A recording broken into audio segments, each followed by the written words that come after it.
वो सभी भाई चंद्रशेखर जी ने कह दी हैं और मुझे लगता है कि इनके कहने के बाद कुछ बचा नहीं है कहने को। इस परिवार को न्याय दिलाने के लिए एक क्रांति की ज़रूरत है और उस क्रांति का आह्वान भाई चंद्रशेखर जी ने कर दिया है और ये अलख जो है अब तब तक लगातार जलती रहेगी जब तक इस परिवार को न्याय नहीं मिलेगा। एक अनिश्चितकालीन धरने की घोषणा इस मंच से की गई है।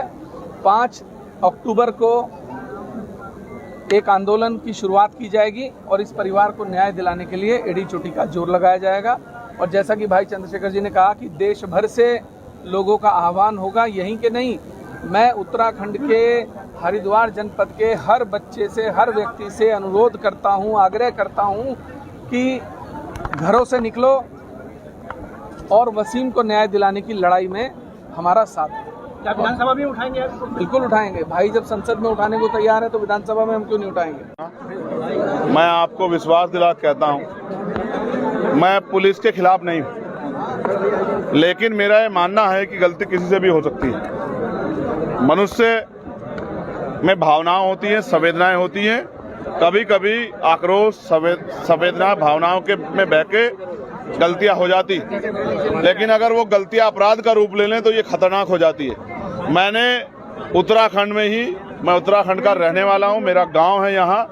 2009 में कॉलेज टाइम में रणवीर इनकाउंटर देखा था। पुलिस ने कहा हमने कोई गलत काम नहीं किया, ये आरोपी था, अपराधी था, ये कर रहा था, ये वो कर रहा था। लेकिन बाद में उस घटना की सीबीआई जांच हुई और दूध का दूध, पानी का पानी हुआ। 17 पुलिसकर्मियों पे कार्रवाई, आजीवन सजा हुई। मेरा ये मानना है, हमने पुलिस का बयान भी सुना, हमने पीड़ित परिवार को भी सुना। इस घटना की सीबीआई जांच होनी चाहिए। सीबीआई जांच होगी तो दूध का दूध, पानी का पानी हो जाएगा। अगर कोई निर्दोष है, हम नहीं चाहते कार्रवाई हो। अगर कोई दोषी है, क्योंकि अगर जो आपने आज बयान दिए पुलिस के लोगों ने, उस बच्चे पे जो आज इस दुनिया में नहीं, एक बहुत बड़ा इल्जाम आपने लगाया। हमारी मंशा ये है कि लोगों में आक्रोश है, उसकी निष्पक्ष जांच हो, सीबीआई द्वारा जांच हो और जो भी इसमें आरोपी हो, जिसने भी जो अपराध किया, उसको उसकी सजा मिले। मैं परिवार के साथ खड़ा हूं। मैंने परिवार को विश्वास दिलाया है। हमने 5 तारीख को अगर हमारी मांगे नहीं सुनी गई, इसमें एफआईआर अब तक दर्ज नहीं हुई है। कैसे माना जाए कि पुलिस अपने लोगों को नहीं बचाएगी? झूठे इनकाउंटर हो रहे हैं, बुलडोजर चल रहे हैं, भाजपा की सरकार में गरीबों का दमन हो रहा है। तो हमने ये मांग की है कि हमारी मांग को सुना जाए, वरना 5 तारीख को, 5 अक्टूबर को एक बहुत बड़ा आंदोलन, अनिश्चितकालीन आंदोलन हम लोग जिला मुख्यालय हरिद्वार पे करेंगे और देश भर के अपने लोगों को वहां बुलाएंगे कि भाई लोग हमारी आके मदद करें और हमें इस लड़ाई को लड़ने में हमारे साथ खड़े हैं और जिससे इस परिवार को न्याय मिल सके। संजय जी, कांग्रेस के कई नेता यहाँ पे, उनकी तरफ से कोई जो पुलिस ने अभी उसमें मुकदमा क्यों नहीं लिख रही है पुलिस? भाई विपक्ष के साथी है, 21 एमएलए हैं उनके, एक एफआईआर नहीं दर्ज करा पा रहे। इसका मतलब माना जाए कि बहुत कमजोर विपक्ष है। मैं तो उम्मीद करता था कि 21 एमएलए को जाके मुख्यमंत्री के बाहर, दफ्तर के बाहर धरना देना चाहिए था, क्योंकि पुलिस के बारे में मैंने आपको बता दिया, वो तो राजधानी थी। देहरादून में जो हुआ पुलिस ने किया, कोर्ट ने सजा की, सीबीआई ने जांच की, आम आदमी ने नहीं की। और वो राजधानी, जब राजधानी में हो सकता तो यहाँ क्यों नहीं हो सकता? इसलिए मैं चाहता हूँ इस घटना की सीबीआई जांच हो और सबसे पहले इसमें एफआईआर दर्ज करके जांच कराया जाए निष्पक्ष, जिससे कि दूध का दूध, पानी का पानी और आरोपी पे कार्रवाई हो। और क्योंकि एक बड़ा दाग, मैंने आपसे कहा, एक बड़ा सवाल है, जिस पिता ने अपना बेटा खोया है उस पिता को हमें जवाब देना है।